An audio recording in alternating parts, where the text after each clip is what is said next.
जोंना थांखिया बेनो जे जों आबाद बिथानखौ जों जथेस्थ सिगां लांनांगौ जे जोंनि हाफ्रा जथेस्थ दासिमबो मोजाङावनो दङ प्राय 70% दाबो अर्गानिकआवनो दं खिन्थु बेखौ जों आरो साबसिनबाव 90% जों अर्गानिक लांनो थाखाय जों बेखौ खामानि मावनो गोनां दङ आरो जोङो बे जोंनि बिटिआर हालामाव जे गसाइगावनिफ्राय रौतासिम जोंनि हाफ्रा ल'लेन्ड दै गनानै थाबाय थाया बेहाय हाया गोजौ बे गोजौ हायाव जों मा मावनांगौ होनबा जों बे सेरिकालचार हर्टिकालचारखौ जथेस्थ मावथारनांगौ मानोना बेहाय आं बेहायबो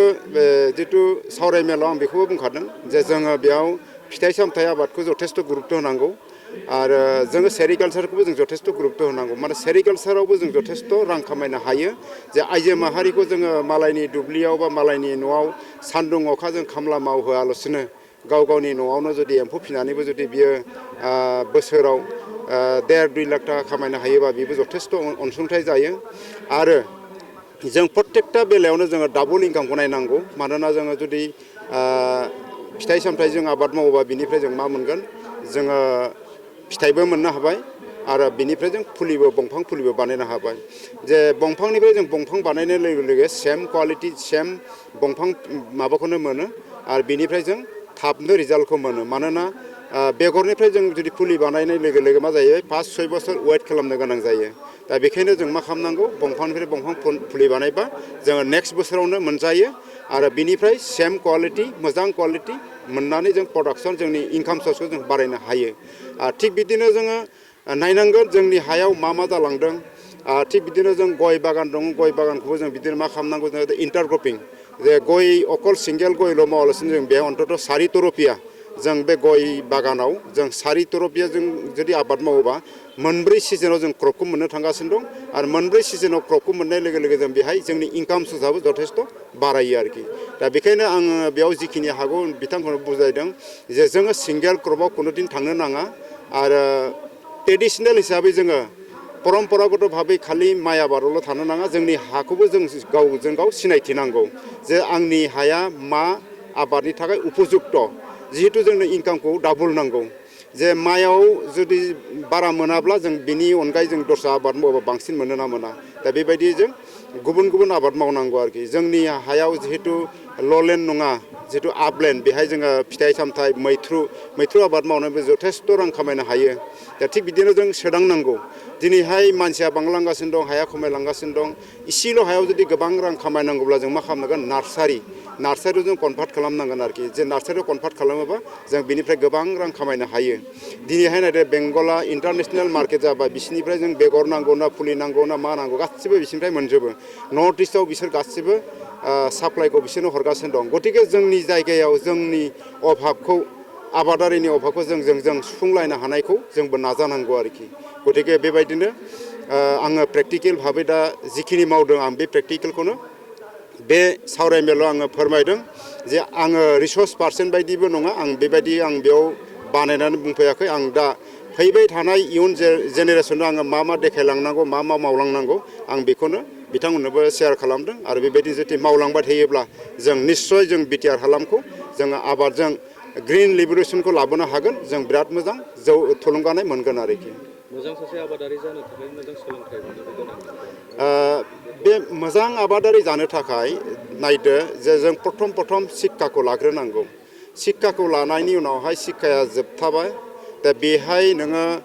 बे शिक्षा लाबाय थानाय समावनो नोङो साख्रि मावगोन ना बेफार फालांगि मावगोन ना आबादारि जागोन ना डक्टर इन्जिनियार जागोन बेखौबो नोङो बे थांखिखौ लालांनांगौ जेब्लानाखि शिक्षाया नोंना जोब्बाय अब्ला नोङो खामानिखौ बासिनांसिगोन बबे खामानिया आंनि थाखाय कम्पेटेबल जायो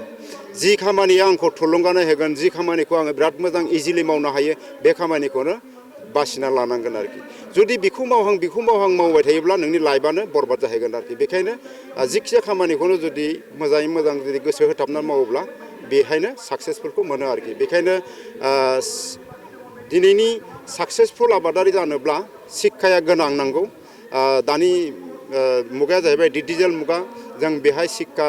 लानानै जुदि बिराद मोजां मावोब्ला बेहाय साक्सेस जायैनि खुनु मानेयानो गैया आरोखि दा जोंनि लाइमोन माखासेया दावगाफुबाय थानायनि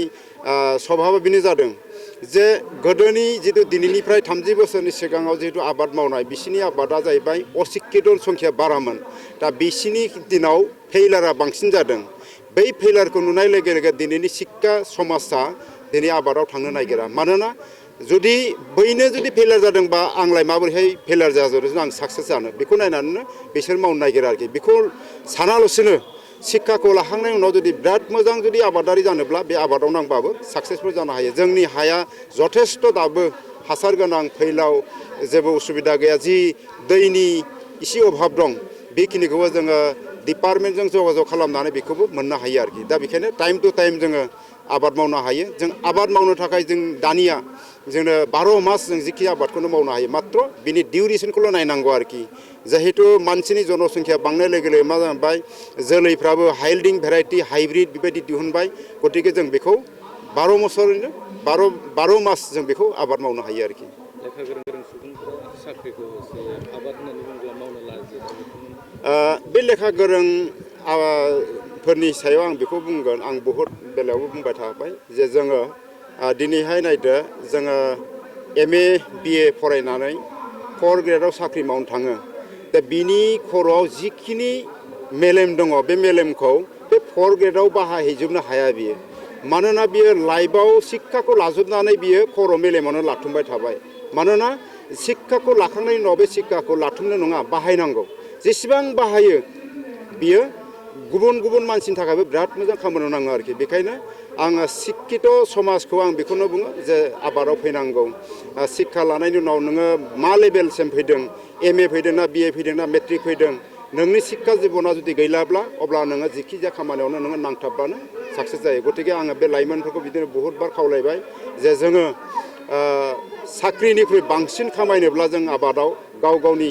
रिक्सआव लानानै खामानि मावफैनांगौ जे आबाद मावो बा बिजनेस मावो जथेस्थ' इनकाम दङ साख्रिनिख्रुइ आरोखि आरो दानि जिथु शिक्षित समाजाव साख्रि गारनानैबो बेक्तिगतभाबे बिजनेस मावनाय बाखि बेले उद्योग मावनाय बिदि बहुद दङ दानि दिनाव आरोखि बेखायनो आं शिक्षित समाजखौ आं बेबायदिनो गाव जिखौ मोजां मोनो बेखौनो जाहाथे मोजाङै मोजां मावफैयो आं बेखौनो खावलायनो थाबाय आं जोबथारनायाव उदालगुरि रायजोनिसिम आं बेखौनो खावलायगोन जे जोङो खोब मोजाङै गोसो होनांगौ रावबो जाहाथे उन जानाङा जे आबादारियाबो जानजि खाफ्रानानै जोङो मावनांगौ शिक्षित समाजाबो शिक्षा लानायनि उनावहाय जोङो बेयो साख्रियानो जा बे बिजनेसानो जा जिखि जाया खामानियाव मावनांगौ आरो बेखायनो आबादारिफोरखौ जाहाथे आङो रावखौबो उनाव थानो थिनाखै जाहाथे बयबो आवगायबोनांगौ जों कम्पिटिसन लानांगौ बादायलायनांगौ दा बेखायनो जाहाथे साफ्रोमबो जाहाथे बिदिनो उदालगुरि जिल्लानि जे आबादारिफोर बेबो निस्सय जाखांबोगोन आरो जिहेतु मावखायोबो आं मिथियो जाहाथे बेयाव नोंथांमोननियावबो तरमुज आबाद मावो ड्रागन आबादबो मावो